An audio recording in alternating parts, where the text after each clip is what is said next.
across the fence, we're checking out some of the latest gadgets and gear to give you some gift ideas for the gardeners on your holiday list.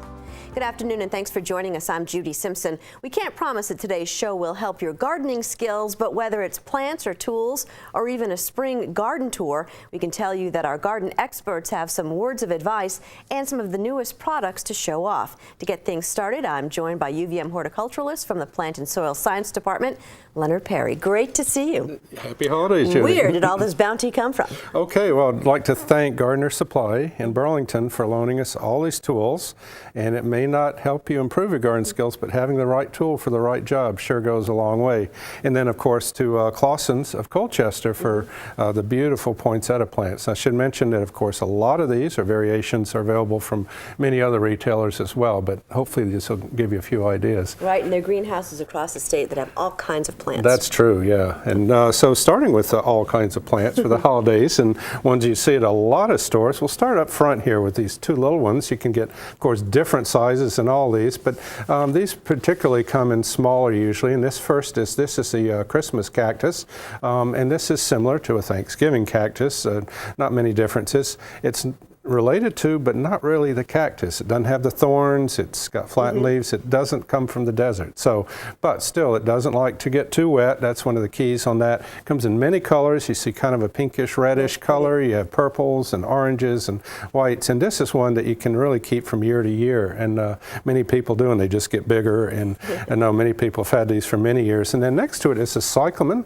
Now that one likes it cooler. So if you have a cooler place, a cooler spot at home, getting one, any of these with buds just starting to come, with many buds showing, like this one has some open, but not in full bloom, is great. Cyclamen like it consistently moist, not too dry, not too wet. So, but again, that's one that'll last for a long time. And we should mention too, they're in foil, and you should probably poke holes That's true, in foil. yeah, either poke holes or take it out, water it, and then put it back in if you don't want to have the sauce or anything. But that's a great point. Now, of course, poinsettias. We have the traditional red and white and pink, but I want to bring some kind of little different colors. This is a fairly new one called up front here, the kind of pinkish salmon color called Christmas ribbons, and I just think that's a wonderful color. It goes really nice with this very dark one, which is very different in the back, prestige maroon. And one of the keys with the poinsettias we show on this, they basically have modified leaves called bracts. These are not the flowers. The flowers are the little bits right in the center. Oh, really? Okay. And you want those to see those. If they're not there, there's been a problem growing them, or they're too old, the plants, and you want them just starting to open. So that's a great stage to get the most life out of these poinsettias. So those are a couple of colors, and then there's another one here that I really love, and I thought this was kind of neat. This is called red glitter, and it shows that this is kind of a mutation. In some of the ones, this is actually on the same plant, you know, white, all white, and then ones with red and white. But the red glitter is just, and there's one called Jingle Bells. It's very similar, was probably the original one, but that is just a great one. And some of these, you can see the leaves are actually half green and half turning red too. Perfect for someone who can't decide what color to get. Yeah, if you can, or you can get the mix where sometimes they'll put a pink and a red and a white all in the same pot. And then I've got another one here that's a new one called Ice Punch, and this is one I like too. It's kind of a variation on the red. It's got some white in there too. Yeah, that's very pretty. But again, the buds in the center just starting to open. And again, as we mentioned before, one of the things you can do, they come in foil. You can just take that foil right off when you water it and then put it back in once it's drained so you don't keep it too wet. Of course, these are very tender. You want to protect them on the way home from the store. Right. Make sure they're in a warm car and keep them away from drafts. Those are some of the real keys for a lot of these plants. Yeah, let's go over some of the key things that people should know when they bring so in plants summary, home. yes, you want to keep these, even the ones that like it cooler, keep them away from the really cold temperatures, and keep, as we were talking about, these water evenly, not too wet is one of the real keys. Can get a little dry, but definitely not too wet, and provide bright light. A sunny window is great for these. Okay, terrific. Well, joining us now to help with some garden gift ideas, Sarah Kingsley Richards from the UVM Plant and Soil Science Department. Thanks for coming in. What are some of your favorite gift ideas? Oh, there are so many options. There's so many toys for the garden. The first thing that most gardeners will think of is gloves. Right. You always wear out gloves. You always want new gloves. Gloves get wet. You need to swap them out. So there are tons of options for gloves. Some of my favorite are these kind with the rubberized palms. Because then but your hands don't get wet. your hands don't get wet, and then but they're breathable around the back. There are long gloves for if you're working in brambles or roses. Yes. So it protects your upper arm. And then there's a lot of insulated varieties that are great and padded. It's all what you're working on at the time. I do like the padded ones because they've got the Velcro Yep. to tighten it, which is really Yep. nice. The dirt doesn't get down there. Yes. And what about things for other parts of the body protection? Other parts of the body. Yes, knee pads. Our knees aren't always what they used to be, and sometimes we want to keep them Right. good. So a good pair of knee pads always comes in handy. Either ones you can wear or ones you can carry around with you. That's pretty have fancy. a nice handle. Oh yeah, they make them pretty for Beautiful. us. All right, now we're always watching the weather. The weather. Jeez, see? So many things in the garden. A rain gauge is always just kind of a fun thing to have around. Keep track of whether it rained or not in your garden. And then certain things like soil tests kits, moisture meters usually for indoor potted plants are great items. Other tools, we can do, let's see, watering wands, watering cans. Yeah, let me just see how that has a, what does this do? Oh, that's the on and off switch. That's the Oh, on-off okay. switch. Fancy. Yeah, so this gives you a little extra reach, a little extra control in the garden. Pretty handy. They come in all sorts of fun colors. That's great.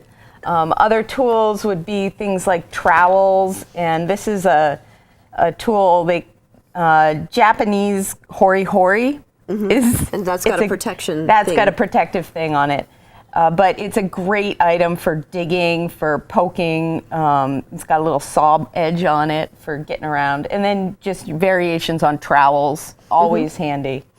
Excellent. And we've got some pots too for folks. Oh, pots, yes. There's all kinds of stuff you can do for pots. There's plastic pots, decorative clay pots. Something like this birch bark one, very decorative. There's a plastic liner in there, and what you can do with that is not necessarily fill it with dirt, but they're great for taking like a poinsettia and putting it in to make it a little more decorative. They're not as durable as a clay pot, but they're more decorative to dress up a nice pot. And what else have you got? Oh my goodness, we've One thing I got... should mention on the pots, a lot of times ones I find now don't come with holes in the bottom, just like we were talking about Right, the foil. If you have a plant, even when you've set in there and you keep watering it, it could be Right. sitting in water. I've had that problem outside. So if you Not don't want good. to poke holes in the bottom, just make sure when you water that you know, pull the plant out, let it drain, and then, set the pot back in it. Okay. We've also got some other items here. Why don't we were on tools. You want to talk about your pruners over there, yeah. Why Leonard? don't we talk about some of my favorite tools, which are pruners.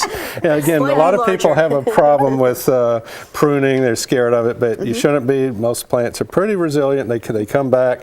And so let's start. This is one of the, start with the little ones. These are one of my wife's favorite and mine. If you really have little flowers or need to get in there real, narrow, and it's kind of like little sharp scissors, these are great. And then moving up to some of the other hand pruners, there's a kind of traditional one here, which you just open up and it clips. Now there are two main types. One is called the bypass, and that's like scissors. So this blade goes past this, so it just makes a clean cut. That's really great and one of the best solutions for especially the Can you show us herbaceous that one kind more of plants. But yeah, definitely for won't put any, should have brought a stem to show how easy clean it Yeah. cuts, but you have to watch out because if you're cutting, you don't want to cut your finger. These are very Right. sharp. So, but the bypass pruners are great for live material. For the more dead material, it is often recommended the anvil type, and what that is, it's just a flat surface and this blade goes against the flat surface. So this has several features going for it. One is it's an anvil type, so again for dead material, but it's also a ratchet type. It has this mechanism, so it clicks a little and then you come out and it clicks again, and so you can cut much thicker material with this. So again, for more dead material, those big fat stems, and a ratchet type, so that's really handy. Now this one has a couple. This is a bypass type. Felco is a really good line. You get a really good pair of pruners. You're probably good for life. So this one here is, again, the bypass. It goes past. But the other thing is, it is a ergonomic type. This part swivels. So when you're cutting, it swivels, so it's much easier on your hand. And actually, if you notice, this is on this side, it's a left-handed. So they make them left-handed, it's a bypass, and it's ergonomic. And then, of course, bigger. You've got these loppers. These I like because they come in bypass and handle. You just loosen the handle here, which is pretty tight. But you want it to be tight. That's one of the things to look for, and it'll come out. So if you want to reach in and get some extra reach, those are good. And there are many types of those. Of course, you can get them pole pruners, larger things like this. I like a good saw, and this is nice because you can, clicks into shape, just use it, carry it with you in the pocket, fold it up when it's not in use. I have one of those. I use it all the time. Just very handy. Non-slip grip, too. Yeah, and so there's just many types of pruners out there. So what about for folks who don't necessarily do a lot of gardening? There are all kinds of other things you can give to. There's, of course, bird things. So, and I brought a few along here just to give some ideas of some different bird items. Of course, different types of food. Suet. My mother-in-law really likes the mealworms because the squirrels don't eat it, the birds do. This has the mealworms and food. It's a kind of a whole, it's called bugs, nuts, and fruit. It's got all those good things birds like in it, so that's good. Feeders, now there are many types. This, of course, the fine mesh for Niger seed. This bigger one for peanuts or black oil sunflower. This is a combination. I've got one that's bigger than this just for the wide mesh for the black oil, and birds love that. It'll hold like 4 pounds of seed, so you can really get a lot there. There are some birds, though, that like to feed on the ground or on a platform. So you can either hang this up like so, or you see the bottom has little things you can set on the ground. If your cat's around, you don't want to do that. You want to hang it up high. But the platform feeder is really useful. Of course, there are suet feeders such as this. This is a fancy one here. You can put two. If they're really hungry, put two blocks of suet in. You can get them not so fancy as well. So just a lot of ideas for the birds. All right, how about for the kitchen? Oh, the kitchen. You grow vegetables and herbs. You want to do something with them in the kitchen. They have fun stuff like these herb scissors, which have multiple blades for cutting up herbs. Pesto cubes are really kind of a handy thing. It's like a fancy ice cube tray. Right. But if you grow a lot of basil and you make up a big batch of pesto, you're not going to eat it all at once, so you can freeze them in these little cubes, and it's just you pull one out and you pop it in your pasta. Garlic bakers. If you grow garlic, there's a bunch of fun garlic tools, but a garlic baker is a great way to make some nice, soft, tasty garlic. I love these. They come in all sorts of shapes and sizes and colors, but these little silicone lids. There we go. Right. I've got a couple of different sizes of those. I use them all the time. They're darn handy. They even make little mug cover size ones, but they'll fit on any flat lid. And then another health conscious choice these days are these spiral cutters for vegetables. If you grow zucchini, you always have too many zucchini. This is an alternative way to make zucchini noodles, alternative way to eat these things. And it's also fun. It's fun. I was just going to say, it's fun. And so, even if you're not convinced that there's something here for everyone, which there is, Leonard, you still have one more suggestion. Yeah, a couple more actually. Gift certificate, either at a garden store or nursery is always great. If you can't decide or don't know what people want. I also have a garden tour coming up, which would make a great gift if you want to do really something special. Come with us to the Philadelphia Flower Show, March 6th through the 9th. And this spring is the top show in the world. We're going to see some other things as well on my Perry's Perennial pages.